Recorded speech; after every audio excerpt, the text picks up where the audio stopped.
సొసైటీలో సక్సెస్ కావాలంటే ప్రతి ఒక్క హ్యూమన్కి కమ్యూనికేషన్ స్కిల్స్ చాలా ఇంపార్టెంట్. కమ్యూనికేషన్ స్కిల్స్ అంటే మాట్లాడమే కాదండి, వినడం కూడా. హలో వ్యూవర్స్, వెల్కమ్ టు ఐవిజువల్. హ్యూమన్స్లో చాలామందికి ఆత్రం ఎక్కువ అండి. ఎదుటి వారు ఏం చెప్తున్నారో వినరు, వాడి గోల వాడిదే. మనం చెప్పే విషయం పూర్తి కాకముందే వాళ్ళ సంబంధం లేని విషయం చెప్తారు. భలే కోపం వస్తుంది. మీరు కూడా ఫేస్ చేస్తుంటారు. ఈ జనరేషన్లో సొసైటీలో సర్వైవ్ కావాలంటే లిజనింగ్ స్కిల్స్ చాలా ముఖ్యం. ఎవరితోనైనా మాట్లాడేటప్పుడు ఎదుటివారు ఏం చెప్తున్నారో ఫస్ట్ క్లియర్గా వినండి. గొప్పవారు, స్నేహితులు, రిలేటివ్స్ కనబడినప్పుడు ఫస్ట్ నువ్వు మాట్లాడడం కాదు, వారిని మాట్లాడనివ్వండి. లిజనింగ్ రీసెర్చ్లో తేలింది ఏంటంటే, నువ్వు చెప్పేది వినడం వల్ల కొత్త విషయాలు తెలుస్తాయి.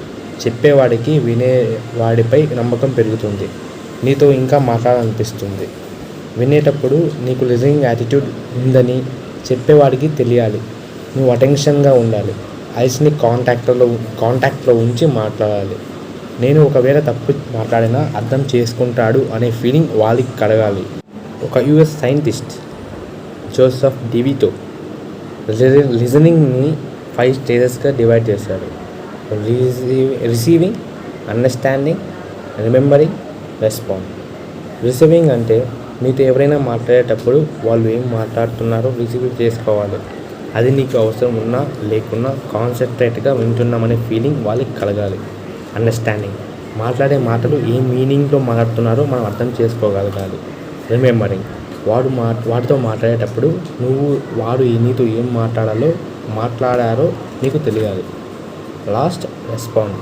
ఇది చాలా ఇంపార్టెంట్ రోల్ ప్లే చేస్తుంది. నువ్వు ఏంటి అనేది నీ రెస్పాన్స్ మీద డిసైడ్ అయి ఉంటుంది. ఇలా చెప్తే బాగుంటుంది, నువ్వు బాగా చెప్పావు, అదే నాకు ఇలా అనిపించింది, అలాంటి వర్డ్స్తో వాడిని మోటివేట్ చేసేలా ఉండాలి. నీ మాటలు, నీ రెస్పాన్స్ పొలైట్గా ఉండాలి. Thank you.